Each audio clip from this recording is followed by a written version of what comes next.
I'm Ross. And I'm Graeme. This is our show about anything and everything off-road. Tonight, we're socially distanced as always. Ross is in the Northeast, I'm in the Midwest, and Graham's down in Mexico. So we're just kind of spread out all over the place. So thank you for joining us, Graeme. Thank you. My pleasure. Ross, do you want to give us your update to begin the show? Yeah, we'll delve quickly into my recent adventures since we didn't cover them last week, rather. Last week, yeah. My brother and I went out to Pennsylvania to the Lost Trails ATV park on the Press Quad tour, as I'll call it.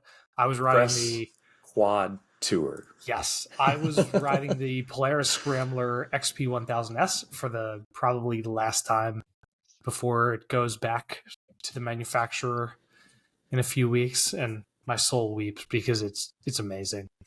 And my brother is riding the Can-Am Outlander XT700, which is Can-Am's new way of going about like the mid to slight big bore world.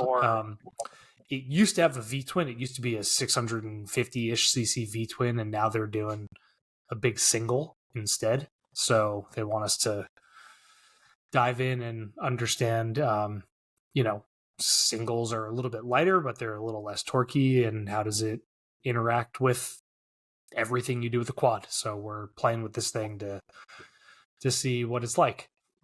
And yeah, this was the first time we've been riding quads since 2000. I think like March of 2004 was the first time I rode a quad on a trail with, any kind of actual integrity or like difficulty to it. And this was the first time in that entire 2-decade span that my brother and I went without our dad.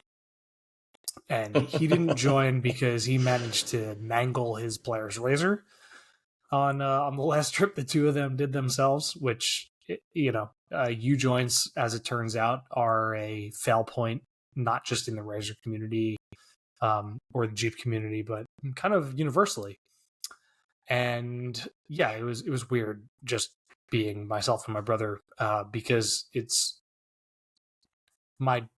our father is the reason that we're in the off-road world.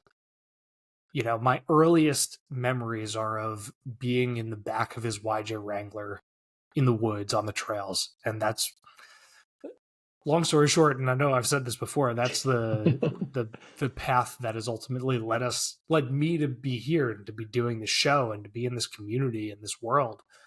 And for him to sit this one out.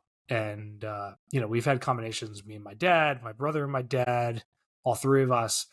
But this was the first time it was just the two of us, and we had a day. You can see the pictures here. This place, Lost Trails, has novelties. They have a half-mile long old abandoned railroad tunnel that you ride down that has water dripping off the ceiling, and if you're lucky, it has bats. Sometimes there are bats.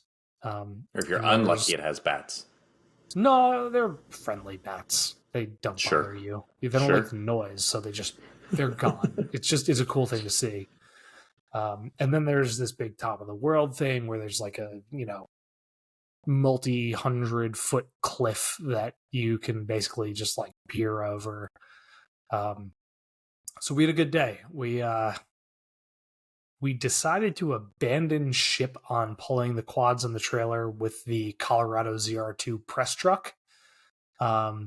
And instead use my dad's Silverado 2500 with the big Duramax. But right, yeah, because the Colorado was not happy. The Colorado wasn't happy with 3,300 pounds, and it would have been a lot less happy with 5,500 pounds.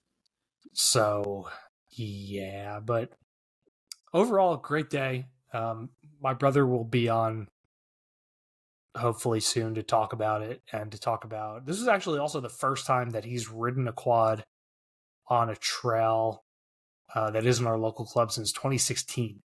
He's been in the side-by-side world. since then. So it'll be interesting to get him on. And he's a I'm going to call him an up and coming journalist, and I think he knows deep in his soul that he's got the chops to actually write and be good at this stuff, and shit, he wouldn't be spending his own money on all this stuff too. His Forerunner and his Can-Am Maverick if this wasn't where he wanted to be. So it's great. Dumb question, because I know he's got a Can-Am Maverick. Does your dad always tow that one? Because he didn't tow that with a Forerunner, does he? No. Yeah. They usually put the two side by sides on. They have like a 20-ish foot car trailer, aluminum. Okay. Well, it's steel. It's mostly steel, but it's also got a couple pieces of aluminum. They have a car trailer with like a normal off the back of the truck hitch, and they tow it with that. But yeah, he doesn't tow the Forerunner. But yeah, it's great having people you love the things you love. And Sure. That's where I'll leave it. Yeah, that's where I'll leave it. I'll say sure because I go by myself a lot. So yeah, we'll dive deeper into this trip in an upcoming episode when we'll go real in depth. That's it. So let's talk about Graeme stuff. It's way more fun. Graeme stuff is I like those quads though. Those are, man, I look at those things and yeah. It reminds me, we were on the beach in Mozambique, and I had a girlfriend from high school, and she has a campsite. And I was nervous going there because it was my wife and my girlfriend from high school. But anyway, she had a 500cc quad bike. Oh my God. And man, we were ripping around in that thing. Oh, it was great fun. I mean, I've often thought about getting a toy trailer to pull behind the Landy, just like a quad bike. You call it quad bikes, right? Call them quads, four-wheelers, ATVs, kind of whatever you feel like calling them. Yeah, a quad, a kayak, a surfboard, some fishing rods, so I can't catch any fish. Because I'm the worst fisherman in the world. But anyway, yeah, that would be awesome. I think that'd be a great way to travel. I think I can challenge you for that worst fisherman title. Oh no, it's impossible. Yeah, exactly. I couldn't catch a fish at a fish market. So my dad was really into fly fishing, and so he got me into fly fishing. I got all the gear, and he calls it fly fishing. I call it hiking in rivers because I never caught fish. I would just hike in the water a lot. So, Graeme, do you want to give like a 30-second elevator pitch of why we might have you on the show? Who you are, what you've done. I'm quite boring. Yeah. I don't think it's boring. I have, for the last 13 odd years, been traveling around the world with my family in a Land Rover Defender. It was originally a double cab with a rooftop tent, but after 4 years of living in a tent virtually every day, we converted it into a camper. We have traveled close to circumnavigating Africa, but COVID got in the way. We've traveled across the US, I don't know how many times, up to Alaska, across Europe, around Europe, and into the Western Middle East. And our most recent adventure this year, other than getting the Landy from South Africa, is we drove a Nimbl camper up to the Arctic Ocean in March. Wow. Oh, wow. Yeah. That's still cold, like really cold. Is it ever was minus 50 on the ocean? Minus 50? Minus 50. Is it ever with the wind chill up there? That's cold enough that it doesn't matter which scale we're talking about. Yeah. Yeah. Minus 40 is when they sync up. Yeah. Yeah. The thermometer just says cold. It was so cold. We were in a school. We were doing presentations at the school in Tuktoyaktuk for all the kids, just telling them our stories and showing them photos and stuff. And it was so cold. I think they announced it was minus 46, so the kids weren't allowed to go outside. Oh my! And we were camping the whole time. We didn't stay in a hotel once, except for, I think in Whitehorse we stayed in for a night. You said it's 13 years on the road. Pretty much. Is that the coldest you've experienced? Oh hell, yeah, absolutely. I'm from South Africa, man.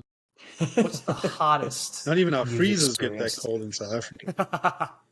So what's the hottest that you've experienced? The highest temperatures that you've suffered through? Well, there's different types of heat. It's a One of the dry worst heat. was in Balvista. No, is it Balvista? Where is that? Up in way northern Brazil, up in the Amazon. Oh, And okay. it was 40 degrees Celsius at 6 o'clock on a Sunday evening. What? And all That's four of us were sleeping in the 118 for us. Yeah. Uneducated Yankees. And all four of us were sleeping in the roof tent, and there was no breeze whatsoever. Oh my gosh. That was pretty hot. West Africa was like almost equator. Like you're getting closer to the equator at that point. Yeah. North of the equator there. North of the and then West Africa, it was boiling hot. Once I think we got south of Senegal, it was 40 degrees. It was 112 every day. Oh. And that was for 4 months. So that was hot. That was damn hot. That was too hot. That's pretty gnarly. How do you lose your mind hot? So you've obviously been living the same kind of, is nomadic the right word for it? Yeah. Like pick up and move your own existence and the people with you and your living quarters from place to place. How do you adapt when you, I mean, obviously it's usually a gradual change from place to place, but you've acclimated to adaptation from culture and climate? In the beginning, it was tough because everything was new. And I'm talking about international overlanding, of course. Yeah. Everything was new. The first time you cross into a country that speaks a completely different language, the rules of the law, the road rules, the everything is completely different, and it's very, very difficult to get used to. But now I actually say that we don't even really notice anymore. We're just so used to the change of cultures that you just kind of roll with it. Change is the norm. Yeah, it's and we got really used to being stared at. Just being the only gigantic Viking-looking people. I was gonna say, how often have you been referred to as the White Devil? Yeah, right. Never. Okay, good. No, never. Good. Well, not in a language I understood. Okay, that makes sense. It was probably said, but yeah, it might have been said. I remember in Senegal coming around the corner and I surprised this little kid. And I don't think she'd ever seen a white guy before, and she lost it. Wow. She thought the devil was at her doorstep. That's funny. Yeah, that was pretty spooky for her and funny for me. I remember somebody I knew met somebody from Ohio when we were in like high school. Like, I've never met a Jewish person before. It's amazing I met a Jewish person. I was like, you live in Ohio. This isn't like, like actual. I mean, I'm sure they exist in Ohio, just clearly more prolific on the East Coast. Mm-hmm. to meet a white person when you live in Senegal is a lot more plausible. Yeah, well, the thing is, we also go far from the beaten track, Mm-hmm. So like a lot of the tourists will go to the beach, whereas we'll be heading out on the roads connecting the countries and stuff like that. So we'll end up camping in the middle of a village, actually that just doesn't see traffic. Exploring the culture and the community and what the country or place that you're going to is about, instead of just staying at a hotel and like saying you went there. Yeah, on that day in Senegal, I think we had gone to the local store to buy some food, and they eat baguettes because of the French influence, and they smear them with these. They got these buckets of Nutella, well, Nutella kind of rip-off. There's like Okay. 20-gallon buckets, and they just smear it all over your baguette. So we were on a mission for a chocolate baguette Yeah. that day. How much do you So think that photo that you're looking at there, that's in drum? Morocco. Okay. It is in Morocco. Okay. Yeah. So you've adapted There we go. your vehicle has adapted over time. What any lessons or things you can say that everybody thinks they should have but are totally useless and unnecessary in instances and adventures like this? You know, the advice that I always give is that people must establish their style of travel before they choose their vehicle. Okay. Too many times because you don't need a 4x4 to travel around the world. You could do it in a 1982 Mini Cooper. You could do it on a tuk-tuk. You could do it on a You bicycle. do it on foot, on bike, on yeah, you know, there's so many ways to do it, but moped. people read the articles and watch the YouTube videos, and they see 37-inch tires, they see high lift jacks and bull bars and winches front and back, and they see every gadget and gizmo known to man bolted onto this poor thing, and they think, well, I got to have that. Right. And I use an example of a couple that I tried to steer correct a few years ago, and they were, they had this big Toyota with big tires. They were both under 5 feet tall. Rooftop tent, big dog, this, that, and the other. And I was like, dude, you've got the wrong vehicle. Go back to the States, sell it, get a van, right? Because that's what you're going to be doing. You're not going to be using this thing to its full potential. Right. Get a van. They didn't listen to me. And I think if they had, they probably would have had a better journey. It would have been a lot less Instagram worthy, perhaps, but it would have suited them better for what they wanted to do. Well, so yeah, I think the advice would be like, understand what you want from travel. Like, are you going to go 4x4? Yeah. Are you going to go through the jungles? Or are you more interested in going to see the cultural highlights and sticking to the main roads and doing stuff like that? You can save yourself a lot of time and money and stress if you just get it right the first time. And I didn't get it right the first time. Right.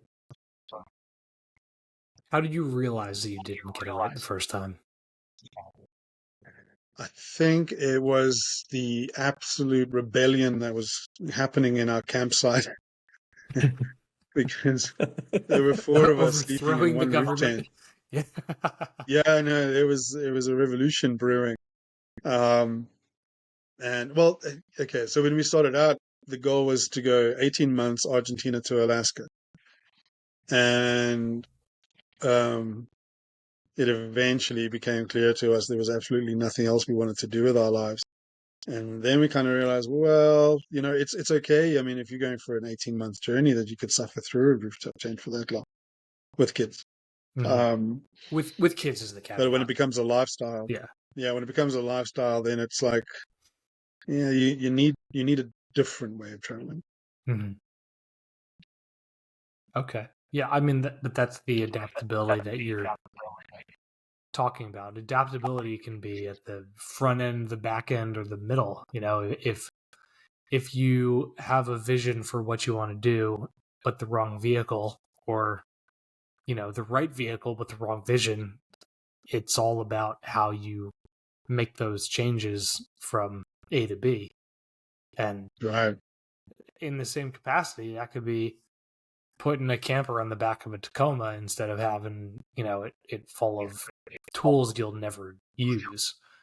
But yeah, it's interesting, and it doesn't seem like there's a lot of Defenders being overlanded this way. It seems like everybody's doing Toyotas now.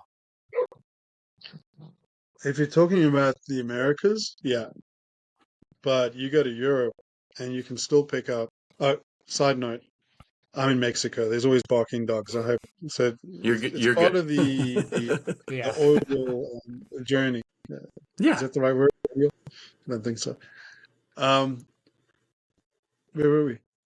Oh yeah. So if you go to Europe, I mean, there's so many countries that use Defenders for the military and for um, infrastructure vehicles or municipal vehicles or Right. ambulances or whatever. So, you'll still see there's a ton of Europeans traveling with Defenders.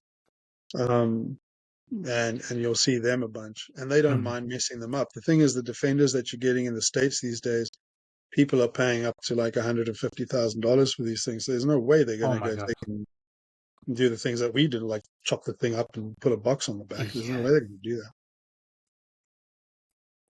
So Well, yeah, the if Defender's you very pay, Toyotas in the Americas, the Toyotas are very, very popular, yeah, especially North America. yeah, we unfortunately didn't get the Defender in the capacity that the rest of the world did.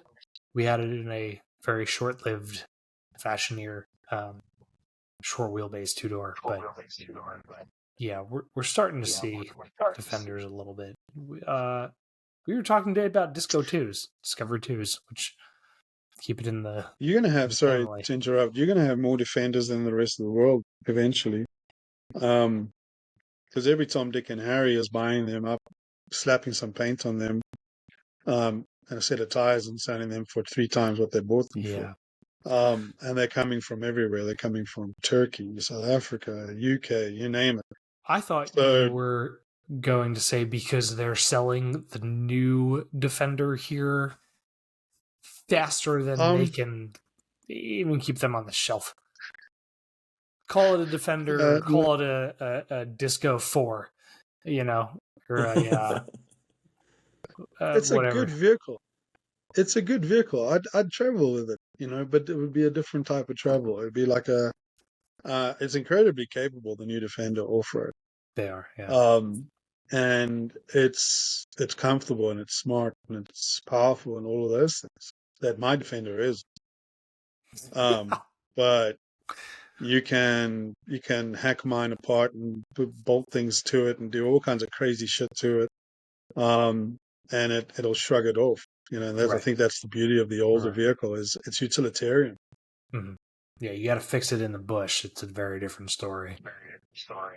Oh yeah, and we fixed it in the bush. Like my wife, she's our electrician.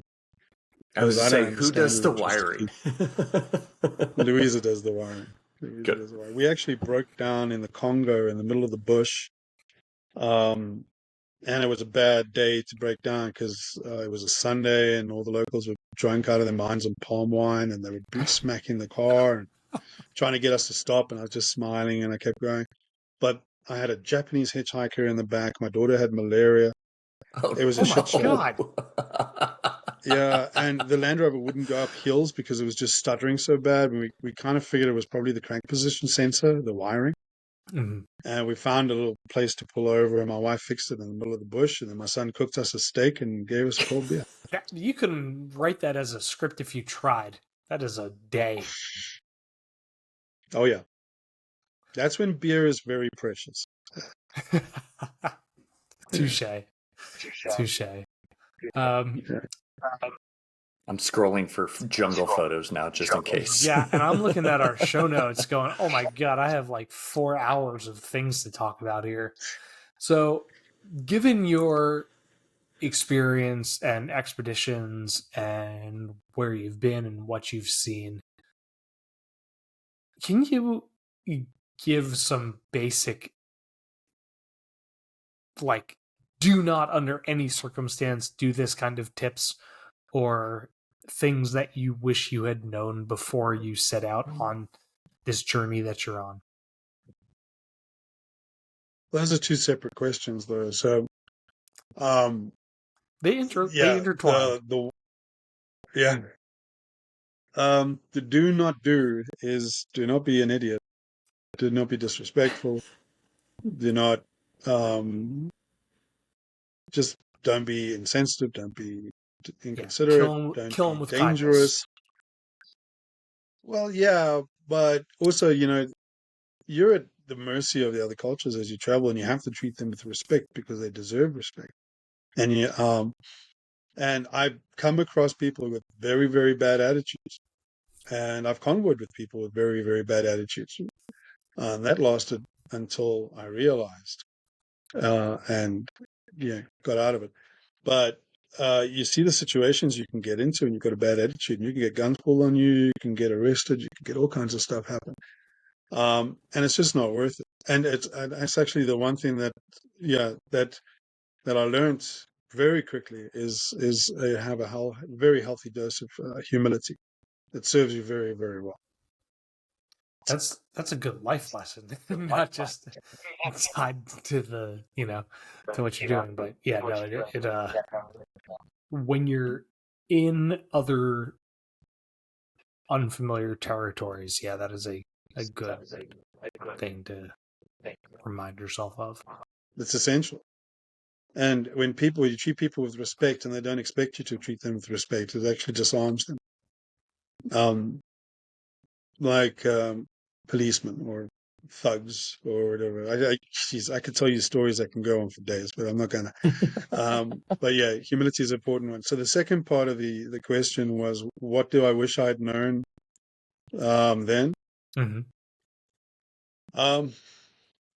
I think over the years, I've really learned, and this is a counterbalance to the humility thing, is that I've learned the self-confidence, which is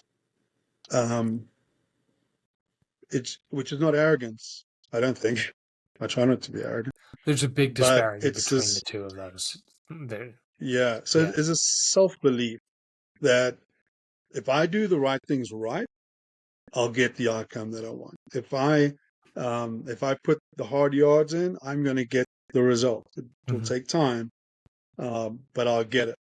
And that's what this journey has taught me is to really invest the time and put in the hard yards, work hard, and believe in myself. Because I mean, there's been times when we've been in the middle of a continent, we've run out of cash, we had cars broken down, we're screwed, and you just got to, like, if I lose my shit, the whole family's going to fall apart, Yeah. So I've got to just be like, hey guys, it's cool. And then I go and have a walk and have a talk to myself and figure it out, and then figure it out. And just keep going. So dealing with shit when shit happens in mind, do you have any advice for people who are preparing to or looking long term to embark on any kind of intercontinental overlanding adventure, cross-cultural, cross-border kind of trip? Yeah, I'd say do your research and follow the right people. How do you find the right people? They're the people that look like this, the old gray people. Their hair has changed color. Yeah. It's the dudes that have really been there and really done it, and they've done the hard yards, like I was saying. And they're out there, and most of them have media of some sort. They'll have books or they'll have YouTube channels and stuff like that. And it's easy to dismiss advice and think, well, I'd rather have the large tires than this, or I'd rather have this than that. And if you look at the long termers, the guys who really live their lives on the road, I mean, their rigs are quite simple. They're quite standard in a lot of ways. And they have gear that is falling apart because they love it and they keep it and it works for them. So I think that would be the one thing. It was like, look at the people that not just get the big numbers on social media and stuff, but the people who have got the respect in the community, and those are the guys that you kind of want to listen to. Okay. And then the other advice would be also to understand what you really want. It's a lot of, it's like, these are big concepts. It's easy to say, but difficult to do. Like knowing your style of travel. How do you know until you've established it? But you got to know what you want, and you got to know how you're going to achieve it. And you got to think, well, how am I going to do this financially? And right. those are difficult questions to answer. But the start. So I'm like, if you're talking about a dude who wants to travel the world, or someone who wants to get into overlanding or whatever, the idea, I think, was to start small. Don't invest in all the gear. Invest in a decent vehicle. Even if it's just a banger that you're going to chuck after a while. It doesn't have to be your forever vehicle. Right. But get yourself a dependable old thing and just go and do it, and grow with it. And that's the problem. Is like so many people, they try straight away to just look like they're Expedition Overland, with all due respect. And I love those guys. But that's what I say, that people trying to emulate that. So they try and get the Toyota that's full of the gear, and then now we're overlanding. It was like, you haven't even left your driveway yet, and you spend a ton of cash. Take the old banger and go do it, and then grow as you go. Have you found validity in the mantra of keep everything stock that you can? Because people talk about going to places in in different parts of the world where if you need a CV or a U-joint or a brake or something, you can probably get an off-the-shelf OEM replacement. But if you're upgrading things, you're not going to get a power stop brake sent to you in Morocco the next day. But if you have an OEM pad and rotor, you can probably find a Toyota dealer that has it. Have you experienced that at all? Yeah. Well, when I started overlanding, I knew how to change a tire. I could make some stuff and bolt some stuff on, do this, that, and the other. But when it came to mechanics, I didn't know much at all. And so it was a case of having to learn as I go. So it made sense for me to keep things standard, because I didn't grow up in a car culture. I didn't grow up tinkering in a garage. I was listening to Metallica and chasing skirts. But as you do. Anyway, so keeping it simple has made a lot of sense to me. But there's also certain upgrades that you can do that are off the shelf, kind of like upgrading your cooling fans, for instance, like, because you can get those fans anywhere. Or making certain upgrades, like things I do is monitoring systems, like monitoring my coolant. It's much more important for me that I can monitor my coolant, or than have an extra 25 horsepower. It's all about priorities and what's important when you're doing an upgrade, considering where you'll be traveling. Have you ever had an issue with regulations or legal constrictions because of the vehicle that you have? Like in some states in the U.S., if you have oversized tires and you don't have fender flares that cover them, you can get a ticket. Like, have you had any kind of vehicle related legal questions? One problem we have, or had, is that, or still have actually, is that the Land Rover's right-hand drive. Technically we weren't allowed to cross into Chile. Technically we weren't supposed to drive across Costa Rica. But coming back to this humility thing, when we cross the borders, the guys love us. The customs guys, the immigration dudes, they love us. We don't give them a hard time. We do what we're told. We don't make waves. We just, yes sir, no sir, do so they don't even think about looking at the vehicle. You hear these stories about people getting the entire vehicles emptied out and searched at borders. I've never had that. Never. Not even crossing from Colombia to Panama. Really? Because we're just so chill, man. We're just so chill. We're like, hey, no, it's cool. What do you want? What do you want? So yeah, we crossed into Chile a bunch of times, and we crossed Costa Rica, and they didn't even think to look at the vehicle, because I think we were just such cool people. Just charmed them. So good. Of course. Speaking of charming, you've made some friends along the way. What's it like making travel friends that may or may not have the same end destination goal as you? In what way? Like geographically? Yeah, I mean, if you meet somebody in Panama, and you become instant great friends, but their plan is to go one direction and yours is the other direction.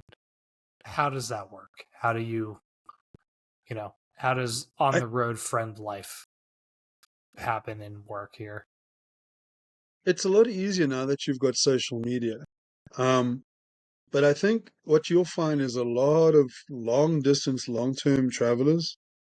A lot of us tend to be kind of, what's the word, private, kind of independent.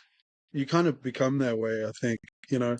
So you'd hang out with people for 3 or 4 days, have the greatest time of your life, and then like, okay, see you when we see you.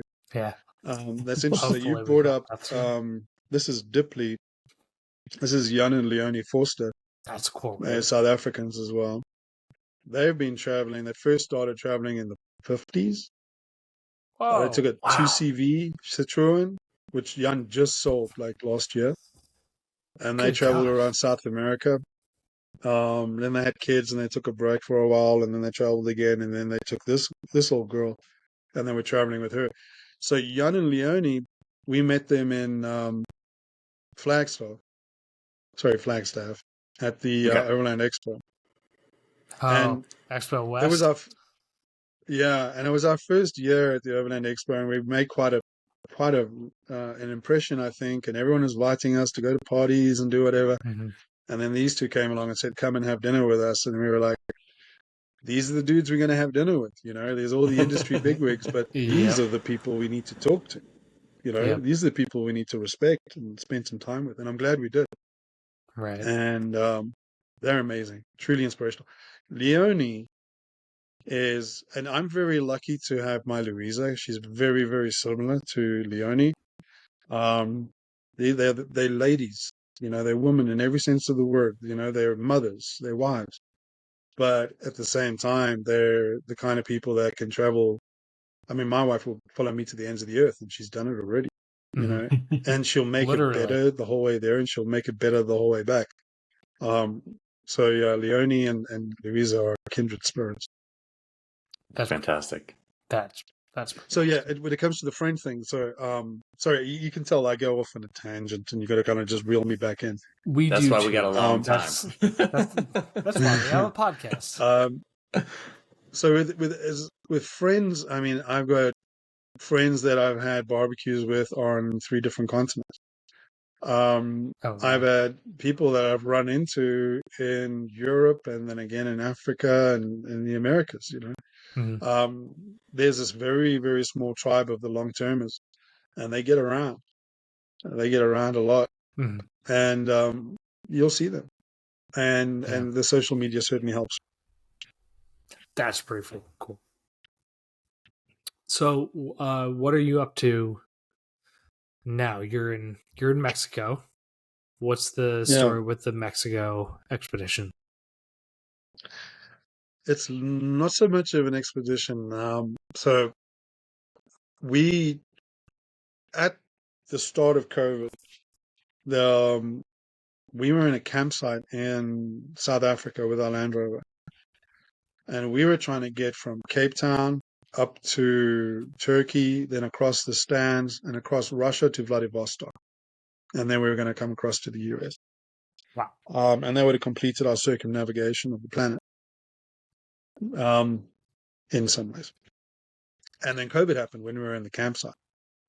And so we had to, South Africa went through some very serious lockdowns. And the borders were closed, the states were closed. You weren't allowed to go out unless you were going to get food, blah, blah, blah. So obviously that put a real pain that put a stop to our journey. So we just waited it out. Yeah. And then we figured out, okay, once borders open, we hit the borders. And we got as far as Tanzania, the border of Tanzania. And then Ethiopia just erupted in war, and South Sudan was at war. There was no way around it. And it was an impossible situation. And we had just gone down West Africa, and we really weren't in the mood to do it again. So we kind of retreated back to South Africa eventually. And I was talking to a friend of mine, Chris Rattay, who is someone you should have on the podcast sometime. a Guinness World Record holder for traveling around the world on motorbikes with his wife. Yeah. Happily. And That's awesome. Whenever I need help, Chris seems to phone me for some reason. He's one of those guys we've met in how many countries. And he phones me and he's like, "What are you doing?" And I'm like, "I don't know what the fuck I'm doing." He's like, "Why don't you do this?" Preach. And I was like, "I like that idea. Maybe I should do that." And his suggestion was, go to America. America's open. You can go to America. And we're like, "Oh, okay." So we flew to the States, borrowed a busted up old Range Rover. That's where the Range Rover came in. That's where the Range Rover. Bolted a bunch of shit on it, crammed ourselves in there, and then drove it from the Florida Keys all the way up to Maine, Lubec, I think it's called, the border with Canada. Mm-hmm. Then across to you drove right past California. Yeah. Lovely part of the world. Absolutely love it. And then, drove across to California. And then the Roach, she broke down, man, all the time. Do. But she's a Land Rover, so there's always a fix eventually. And one of the show notes was like, what were the similarities between the Defender and the Range Rover? Yeah. One of the similarities is the community. Okay. And you can't beat the Land Rover community. No, there's not a brand on this planet that can come even close to the Land Rover community. We broke down in a blueberry field in Maine. Aren't they pretty? There we go. The blueberry Maine, fields. They're so. There we go. It's so pretty up there. Man. It is, and there's free blueberries because there's no fences. But that too. The Range Rover broke. The U joint went, and we landed up.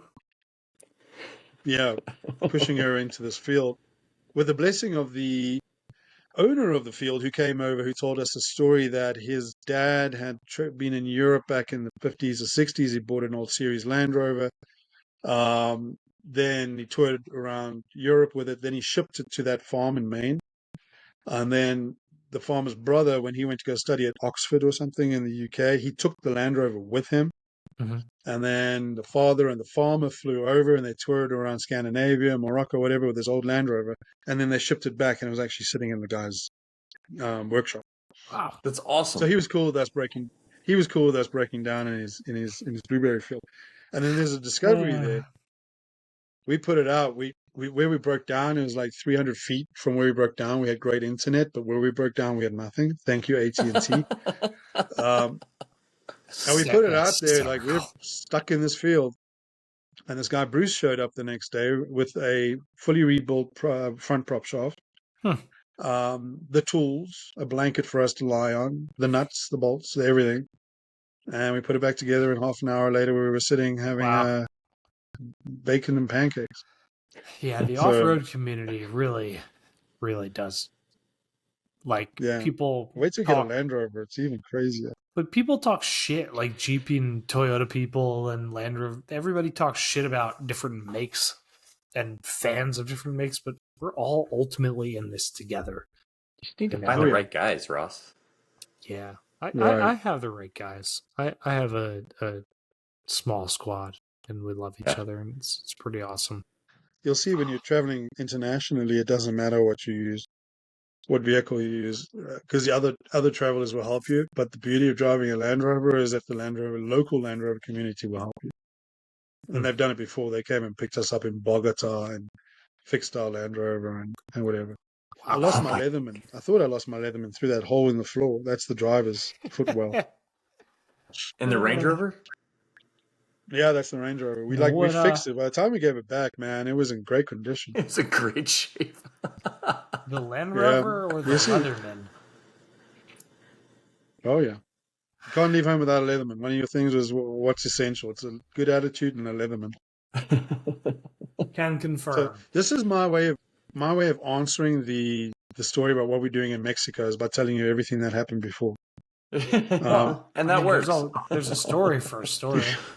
So your Mexico tenure has nothing to do with the Baja 1000? No. We're far away from Baja. Just incidental. Yeah. So after the Yeah, But South Central. Baja was Like also 10 south of days ago. Guadalajara. Okay. So, Yeah. okay. So So what's after the the Range Rover, temperature sorry, yeah. right now? What's Nope, keep going. After the Range Rover, I got a friend called John Turner, and he's one of the directors of Nimbl Campers. Mhm. And he was like, "Hey, dude, I'm not using this thing. You want to use it?" I was like, "Yes." And Things you can't say no we to. used, yeah, we used it for a little while, and then it was actually very good for the company. They got some great exposure because people like to follow us, Mhm. and because we were always doing crazy stuff. And the next thing it was like, I had this thing for 18 months. We were going to go take it down to South America, the Nimbl. Freaking loved that thing. Absolutely love it. That's pretty cool. And that was in Belize. I managed to drive into a drainage ditch in the rainforest. Of course. So Bend parts. Yeah. the control arm. So in Belize, Jeez. there's a massive Mennonite community, and they control all the auto Really? stores and the chicken shops. Ah. I never So would have guessed that. yeah, and very nice auto stores. And the Dodge Ram, talking about choosing your vehicle, that's used up and down the Americas, everywhere. So in Belize, I Yeah. saw tons of those. The old, Really? what's that, the Gen So 2, interesting. Gen 3? My Yeah, that's the computer is ditch. too There we small. go. I can't see. That's quite a Yeah. ditch. Yeah, that's like a 2000 to 2005, 6 gen. Yeah, it's 2006 with a 5.9 Cummins. Beautiful engine. I love that thing. Cummins engines are the best. Um, so while I was in the ditch down in Belize, I said to John, you know what? Like, I don't think we're going to make it to South America. COVID was still like absolutely mad. It was impossible to get visas and stuff like that. And what I'd established with the Nimbl is that the vehicle did very, very well in the cold. Okay. It was perfectly suited to cold weather travel. So I said to John, I was like, "Hey man, let's do something in the cold. Let's like go to the Arctic Ocean in winter." And he was like, "Oh, okay, I'll come with you." And so a plan was hatched, Good God. and that's where it looks cold, Ross. Like, Which highway do you take to get there? we took the Cassiar up and the Alcan down. Alcan, okay. this isn't even north. This is Donner Pass. This is still California. Like, Yeah. Oh, that Donner Pass was worse than anything, almost anything we drove before Dawson City, That's so really funny. which is up near the Alaskan border. That Donner, man, that's I've actually driven over that in blizzards, in snow, I think about 4 times, and it's crazy. How many It's times have you madness. driven it total? 4 times. every time it's I been don't a think I've blizzard. ever driven it in good weather. I don't think I've ever driven it in good weather. That's pretty funny. Dealing with things. How much space is inside the Nimbl? Like, how much room is going on in there? We could sleep 4 of us, Okay. and my son and I are both 6'5", 250 pounds plus. Okay. I've lost a bunch of weight. He hasn't. He's a fucking bear of a man.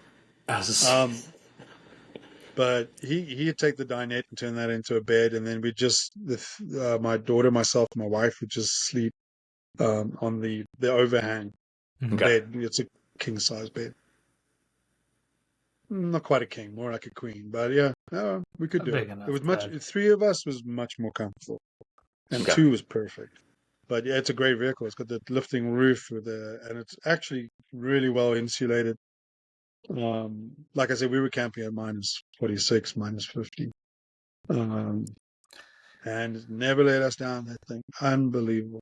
That's very fucking cold. So when it's that cold and it's a 5.9 Cummins, did you Was there like a generator to do like the engine block heater? So, we made a mistake the first night that because we were driving up the Alcan and then we started heading toward Whitehorse and then it was getting late, and we landed up sleeping in a ditch. That was the day before that photo.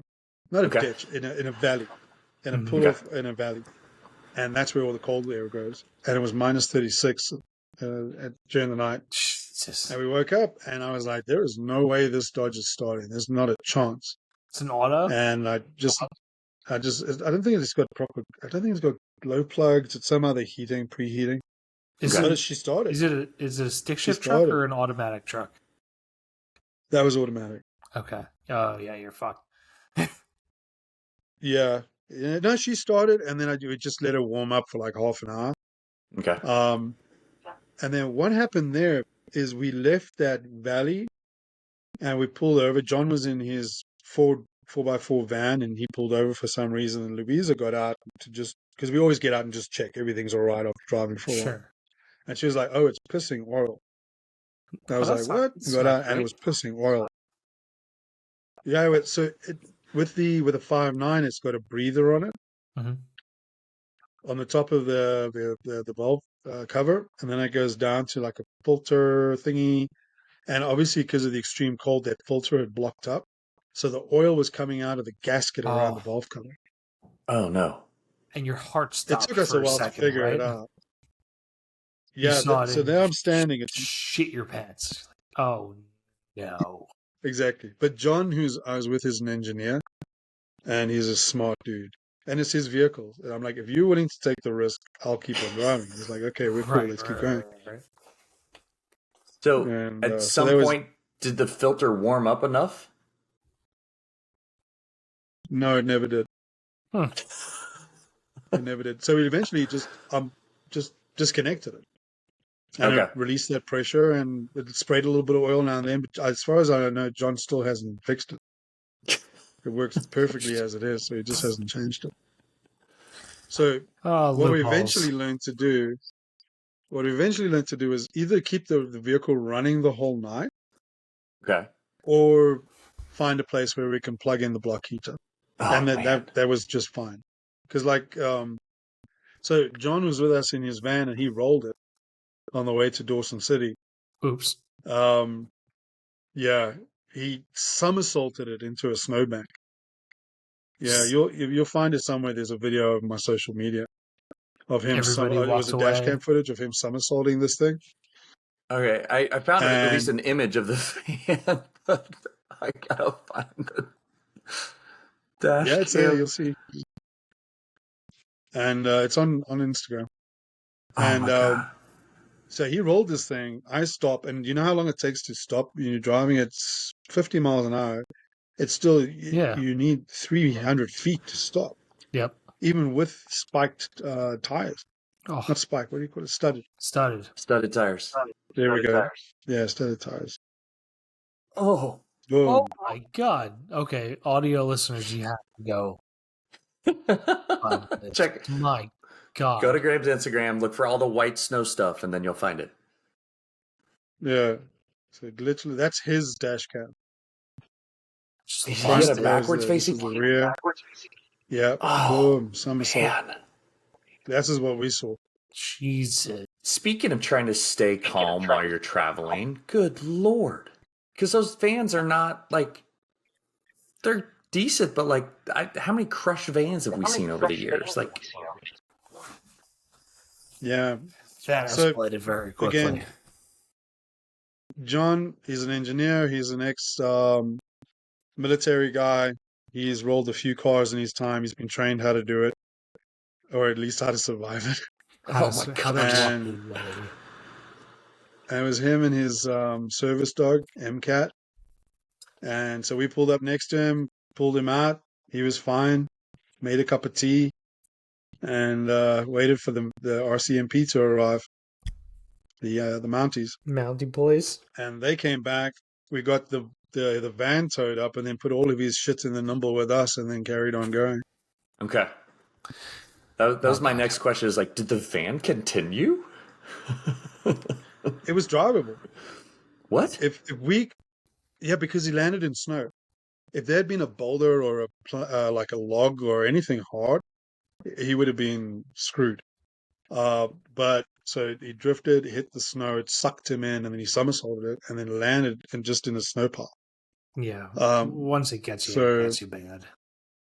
yeah, Yeah, so counter steering out of snow is hard. Yeah, it's crazy.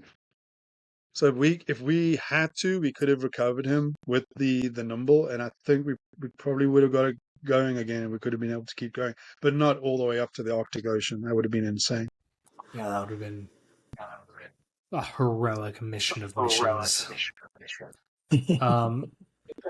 Speaking of, as I look at the clock here, and I know our time is relatively limited, can you tell us about writing books about your travels and presumably writing while doing the travels? Yeah, writing was something that I dreamt of being a writer when I was a kid. I grew up in difficult circumstances. We didn't have money for school and stuff like that. And I left school and I applied for a couple of journalist jobs, and I almost got them, but I was always beat out by somebody with a degree or whatever. And then eventually I just gave up on that idea and never really got back to it, but I'd always loved it. And when we started traveling, I got this idea of, after we traveled from Cape Town to Dar es Salaam, and then circumnavigated South America, I was like, I think this could be a decent book. So I wrote the first one, which is second from the right, which is with the Land Rover and Through the Doorway. Yeah. And that was called We'll Be Free. And it turned out to be a very popular book. I really enjoyed the writing process, and we had to go back and do a bunch of editing because we learned a lot As of our you do. writing as we carried on. Yeah. Yeah. But that is almost our most popular book. It's the biggest selling.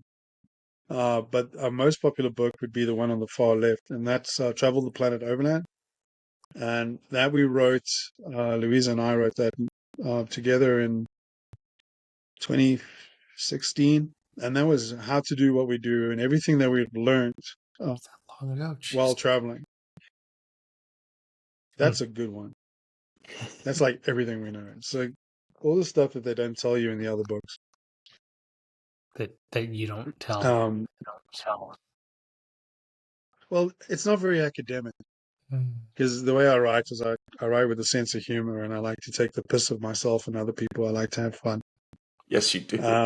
As you should. As you should. I've read We Will Be Free, so you're good. I appreciate your writing style. Oh yeah, it's very straightforward. Oh good. I'm glad you enjoyed it. Yeah. It's cheeky. Hey, the first couple of pages, you're like, no, this isn't going to be what I thought it was going to be. 100%. As soon as I started, I was like, oh, yes. Oh.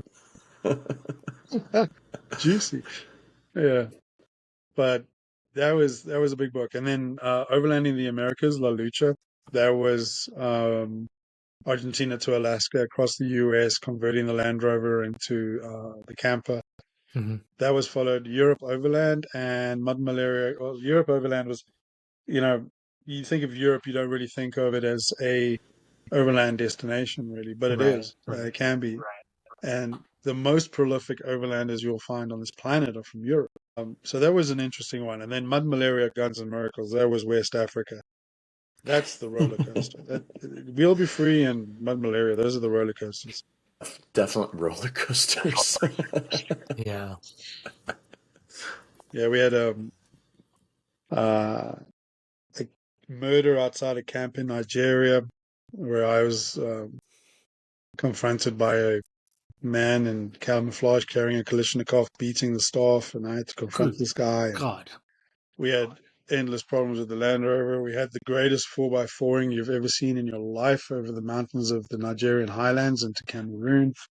We ran out of money. The gearbox broke. That was crazy. Yeah, we drove with a broken gearbox all the way from Nigeria to South Africa. But we got there.